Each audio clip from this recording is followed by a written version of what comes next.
Buona domenica, amiche e amici. Siamo sempre a Cafarnao, quarta domenica del tempo ordinario. Domenica scorsa eravamo a Cafarnao, Marco 1, in questa domenica siamo a Cafarnao, Marco 1. I brani sono consecutivi e se c'è un filo conduttore in tutti questi testi, il filo conduttore è abbastanza chiaro, è la parola di Gesù, che ha qualcosa di molto simile alla parola di Dio. E nella Bibbia c'è questo concetto di parola, che può essere parola di Dio o parola degli uomini, ma se è parola ha una caratteristica fondamentale, ha una forza, ha una sua efficacia. Infatti la parola è sempre anche, non è soltanto un fenomeno verbale, ma è anche un evento, è qualcosa che accade, è un fatto, è l'avvenimento, cioè è qualcosa che ha degli effetti, che produce, che trasmette, che trasforma, no? La parola fa, ecco. Noi diciamo tra il dire e il fare c'è di mezzo il mare. Nella mentalità ebraica e nella spiritualità ebraica non è così, perché la parola vera è intimamente connessa con il fare, è già un fare di per sé. Infatti in Genesi capitolo 1, racconto della creazione del mondo, Dio crea pronunciando parole. Le parole di Dio creano, donano la vita agli esseri viventi. Nel libro della Genesi, capitolo 1, 10 volte, e si ripete nel testo, e Dio disse, sono le 10 parole di Dio che fanno esistere il mondo. Nel libro dell'Esodo, secondo libro della Bibbia, Dio dona nel cammino del deserto sul monte Sinai, dona al suo popolo 10 parole. Noi li abbiamo chiamati 10 comandamenti, sono le 10 parole, le 10 devarim di Dio, e sono sempre, l'idea è sempre la stessa. Dio dona la sua parola perché attraverso la parola dona la vita. La qualità della vita del popolo di Israele dipenderà da quelle parole lì. Tu non ucciderai, tu non desidererai i beni del tuo prossimo, tu non ruberai, tu non dirai il falso, no? Tu amerai il Signore tuo Dio, tu non ti farai immagini, non lo nominerai in vano, pregherai, e tutto il resto, insomma, no? Non commetterai adulterio. Sappiamo, è una sintesi di tutta una serie di parole che Dio dona al suo popolo, attraverso le quali dipenderà la qualità della vita comunitaria, della vita relazionale, della vita spirituale, della vita, la qualità della vita.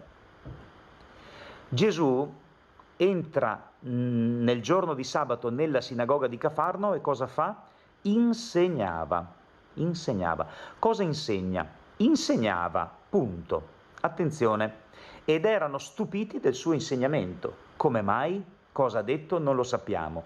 Sappiamo il motivo per cui erano stupiti del suo insegnamento. Egli infatti insegnava loro come uno che ha autorità e non come gli scribi. Cosa vuol dire? Perché l'insegnamento di Gesù ha autorità e non è come l'insegnamento degli scribi? Forse perché gli scribi sono i maestri della legge un po' per abitudine, un po' per mestiere, un po' per professione. Può capitare anche a noi preti questo, di vivere anche il ministero della parola come una routine, come un'abitudine, come qualcosa che fai perché sei abituato a farlo, un po' perché ti tocca. Qual è la differenza allora? Cosa ha di speciale Gesù? Forse Gesù è uno che ci crede, ed essendo molto credente, cioè avendo una relazione così potente con il Padre, con l'Abba, con Dio, diventa lui credibile attraverso questo collegamento che lui ha con Dio? C'è di più. Ed ecco, nella sinagoga vi era un uomo posseduto da uno spirito impuro e cominciò a gridare dicendo: che vuoi da noi, Gesù Nazareno? Sei venuto a rovinarci? Io so chi sei tu, il Santo di Dio. E Gesù gli ordinò severamente. Come? Sempre con la voce, sempre con la parola. Gesù parla. In questo capitolo 1 di Marco Gesù parla. Attenzione. Gesù gli ordinò severamente: taci, esci da lui, e lo spirito impuro, straziandolo e gridando forte, uscì da lui. Quindi la parola di Gesù è credibile, è convincente. Ha convinto 4 pescatori attorno al lago di Galilea a diventare discepoli, quasi immediatamente, no? Anzi, immediatamente secondo il racconto.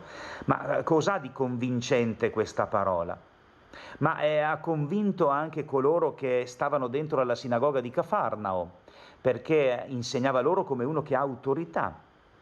Cos'è che rende Gesù credibile, convincente? Cos'è che dona forza, efficacia a questa parola?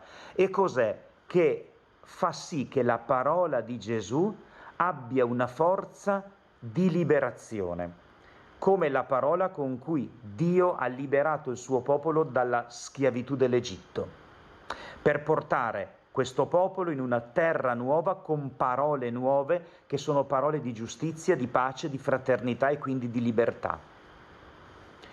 Come possono le mie parole, le nostre parole, le parole che ci scambiamo, non essere parole che offendono, che umiliano, che ammalano, che avvelenano, ma parole che hanno questa potenza, no? Parole credibili, convincenti e benefiche, che fanno del bene.